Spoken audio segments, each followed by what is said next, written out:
Master on the beat, let's get it.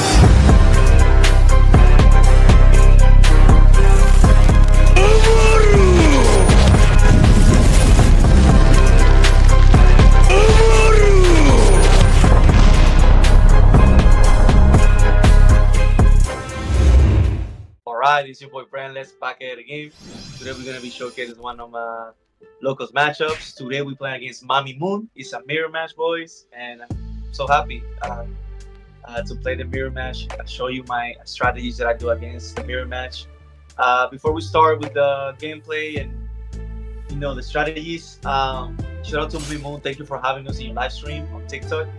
And it was fun. And shout out to your community. Everybody was so nice towards us, and it was really fun. A lot of play some mirror matches, some law against Enel. It was really fun. Right, so she played fun play first turn. That's a good play. Then I swim six, play my Shura, search into the deck. One of the main strategies that I do in the mirror match is like I attack.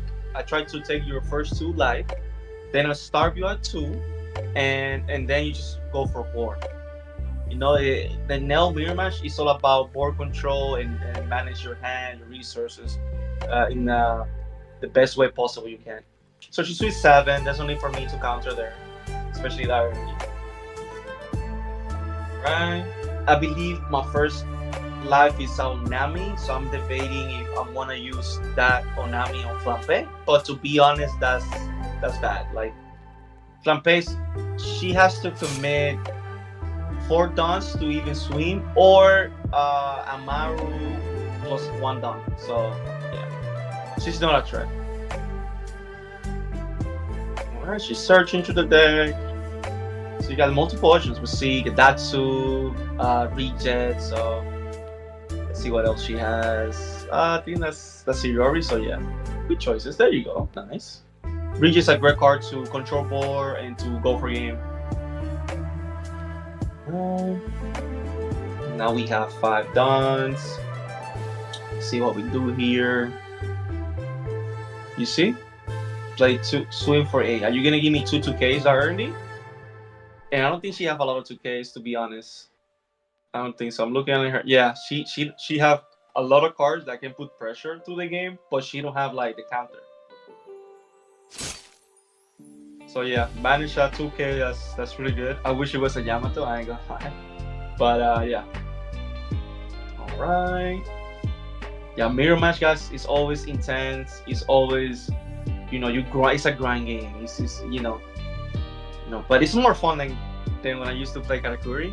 I think Karakuri mirror match, it was so toxic in the sense where whoever had more triggers or see more 10 drop is winning no matter what. So six, take it, no triggers. Also, like right now, if I don't have like big characters, but pushing to life right now is not the worst play because she don't have a lot of counter, but we don't have that information. At the end of the day, she has like around 6, 7, 8 cards, and we don't know that she don't have a lot of tokens. So just play smart and play your pace. I have a lot of Yamatos. That's good. It's a good hand. The hand is good. You have the grind game for sure.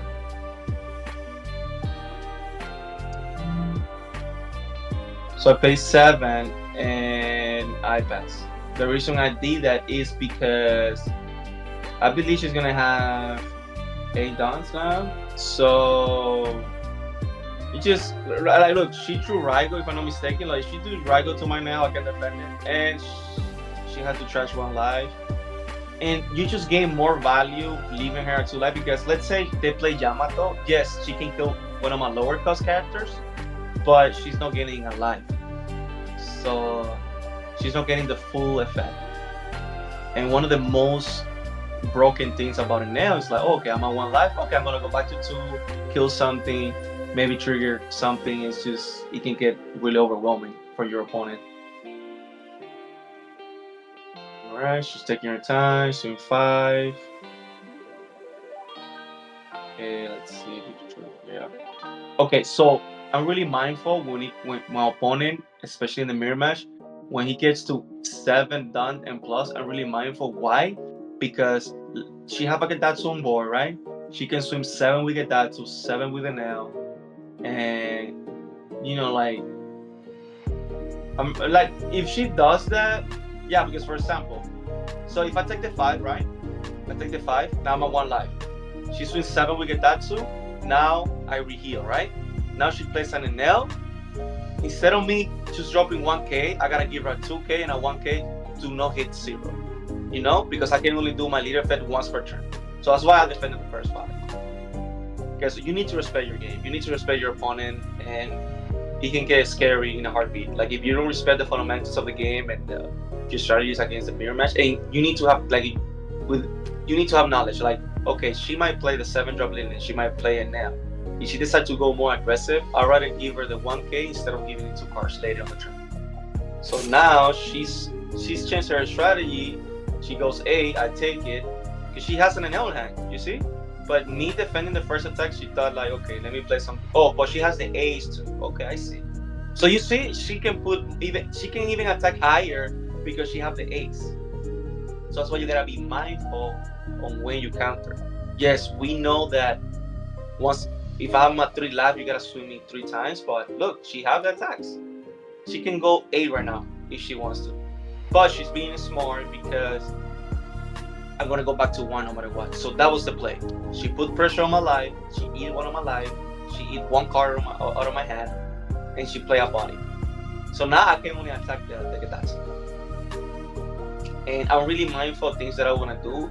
So here I'm just thinking about the board. How can I remove her ace and her Gedatsu? That's what I'm thinking.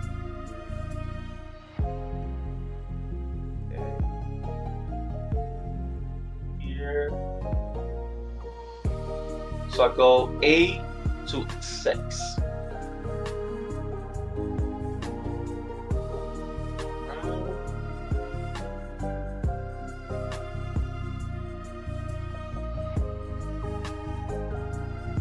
Play Gedatsu, kill one of her Shura, and pass. There's no need for me to go for life. There's just literally no need for me.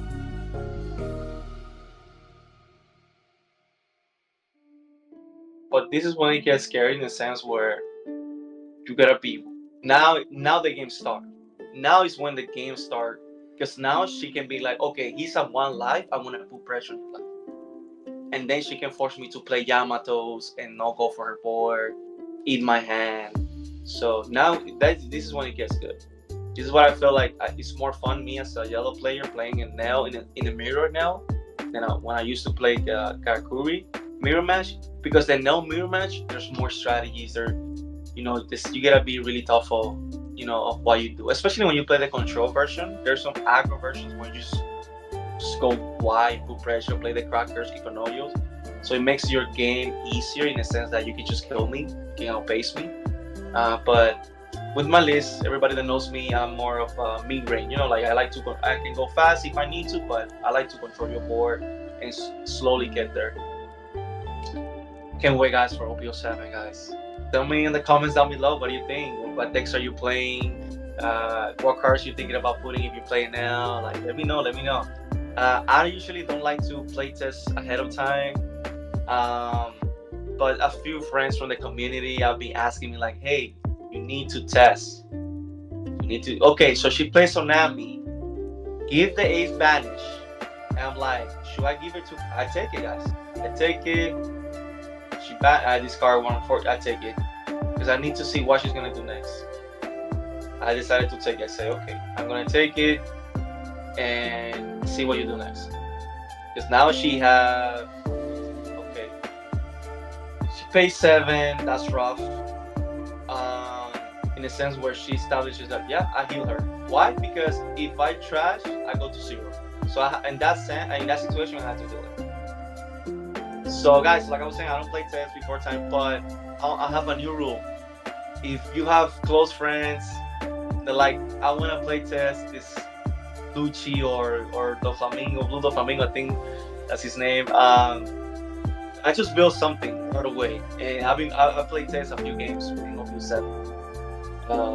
But by myself, I would never do it. Like against random players, I don't know. It's just I like to have the cards and like I just put the aces, guys, put the Franklin, say I just built a sancocho. If you're Spanish, you're gonna get it. I just put a sancocho there, bro, and just say let's have fun.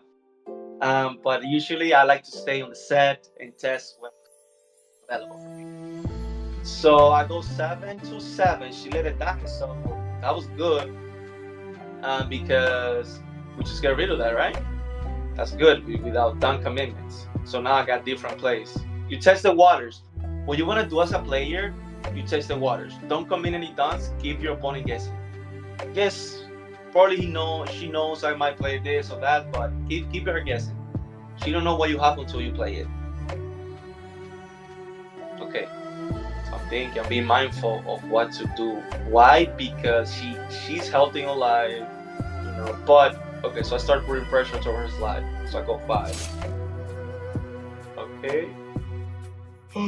She triggers a cracker. Excuse me, guys. She triggers a cracker. That's really scary. But it's not that scary right now. Why? Because she has more life than me, and Cracker only casts his effect. Guys, what I say, I always read. I know what Cracker does, but I'm gonna double check. Okay, so he has double attack and gains 1 extra K when you put a down on him. When you have more life, when your opponent has more life than you. Right now, So I'm thinking, okay, she triggered. What is better? Okay, she's gonna go 7. Why I'm putting pressure on her life? Because see my hand, I don't have all the counters in the world, so I need to start putting pressure on her. Market think, okay, what he's gonna do next, and okay, I'm asking how many cards. We're kind of the same situation where we don't have all the counters in the world. So that's why I started putting pressure in this turn where I'm like, I'm going 5. You can be like, but that's not the best play. Like, why are you swimming? Um, if she's gonna reheal, I'm like, I'm just putting pressure, and she has to discard 1 card right now. Um, you can argue that I shouldn't have swing that attack, and I agree with you. Like, I agree. Like, I should. To be honest, I shouldn't. She triggers another another cracker or another body, it could be kind of rough because she can just go more aggro towards my life the next turn. Um, but like she give me a Karakuri, I take it. I take it. That's what I did. Like, just give me 1 card in your hand. I'm gonna remove your threat, your 7 link, and I'm gonna pass. That's the reason I did that. You can argue that there's no need for that, but right now she give me. She don't have the best hand. I put in a situation where like, oh my gosh, I want to keep this, I want to keep that. So she gives me a Karakuri, I take that because she gets with Karakuri, she can bounce her Onami, her Plampe, her Cracker. So yeah, that's what I did. I guess look at my hand, guys. You have 1 0 cost event, few Yamatos, 1 2K, and like I don't have a lot of cards in hand. So look, right now I got like 4 or 5 cards. I'm like, I'm gonna attack. Give me 1 card in your hand and pass.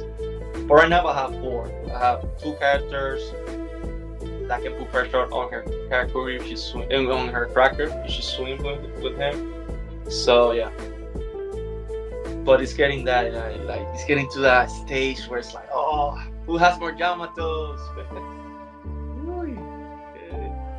Yeah, she have ways to end the game in a sense where excuse me, guys. That's why I defended the first attack. Why? Like we said early in the game, I defended the first attack because she's only asking for 1 card.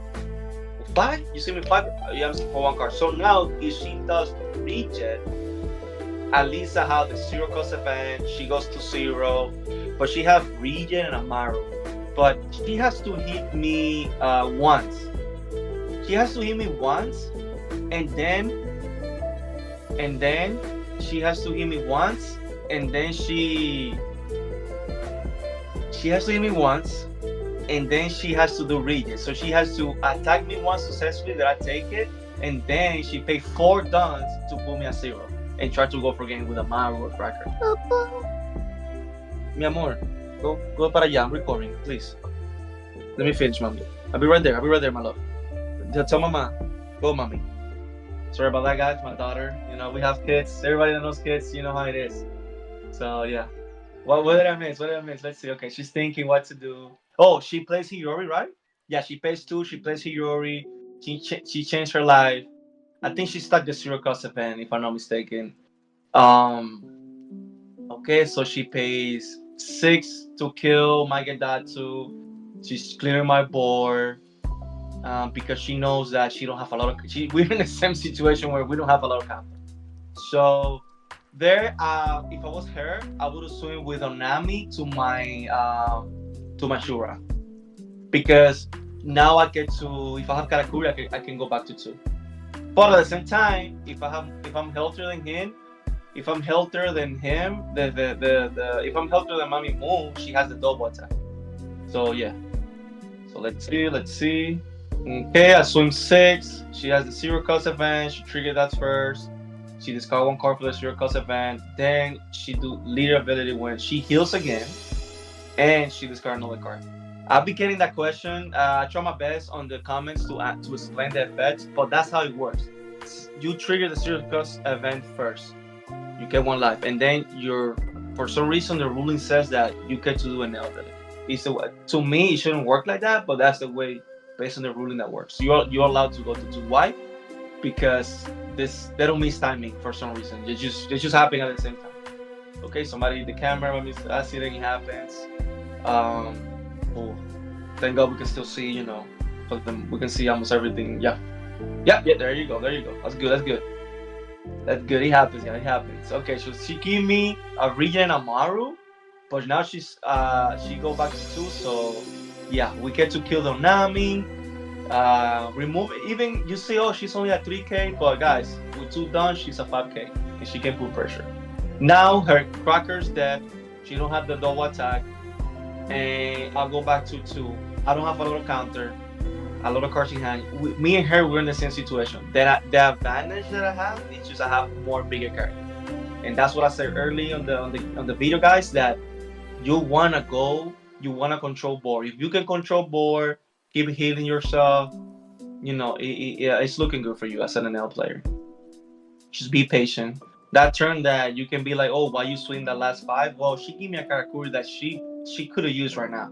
Because right now she could be like, okay, maybe start my life or put pressure on my life. But she has Rigid. She has Rigid and she has 2 lives. So she has different plays. But right now she don't have like the grind game in the sense where she can play Karakuri, put Hiyori back to life. Now she's at 3 and go from there. So Trigger Shura, guys, I love that card.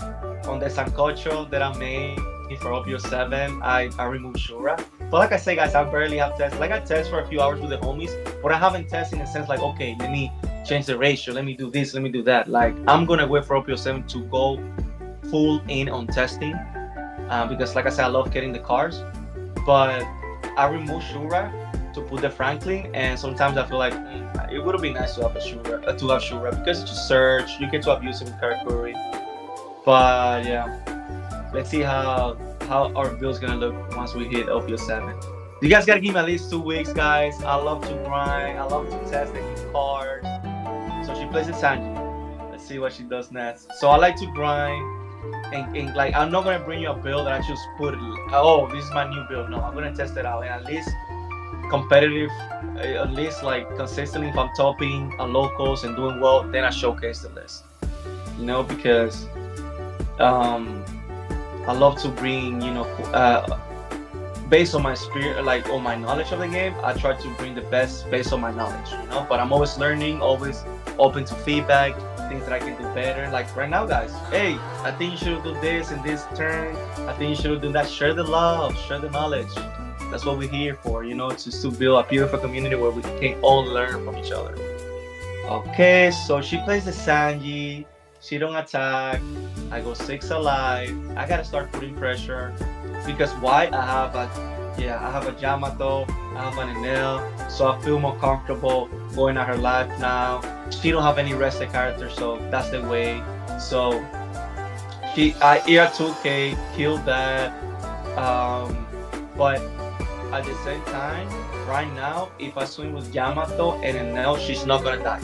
If I swing with Enel and Yamato, she's not gonna die. She's gonna be at 1 life, and I can give in cards to like to maybe try to kill me the next turn. But like I said, guys, you have an argument that I could swing with Enel and Yamato, but I said no. Next turn, I know for sure I'm gonna be more aggressive. And now she's in a situation where she has to put pressure on my life. because she had no characters to attack. But that's what you do. You go wide, you control her board if you can, and then you put pressure. Because now what is looking really good for me because I was able to play back to back Yamatos, and that's a 9K without down commitment, guys. That's really really good.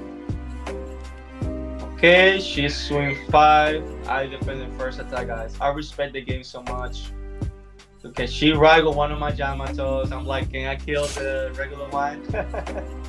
But she has to trash alive though. You see what was what was important for me not to swing that turn. Yes, I lose one of the Yamatos, but she trash alive. She make my way to beat her way easier. Why? Because now she has one life, and she only had two cards in hand. So now to go for game is way easier. So I had this reject earlier. I hold it, fill the Sanji. Now it's time to go for game. So I go five, test the waters. She only have two cards in hand. Unfortunately, she have no counters. So she has to take it. She's being smart when she's looking at her hand or her hand. Make me think that she have counters. So that's really good. The poker face. That's yeah. Don't. You never know what you can trigger or and what you can do to maybe win that game. But right now it's looking really good for me because I just have the board. I have two lives. So even if she triggered good cards, it's hard for her to kill me. So she triggered it. Yeah, she triggers that. Tell her, yeah, you do that first, and then you do your leader ability. Alright. She gets the nail. It's rough. And then she has to discard for her leader ability. It's rough, guys. No counter, guys. That's rough. It's rough. So two cards in hand. I'm looking. I'm like, okay, let's go five again. Why? Because she didn't defend the first five. Why don't take advantage of that? So yeah, she takes. Yeah, GG's, guys. Shout out to Mommy Moon, man.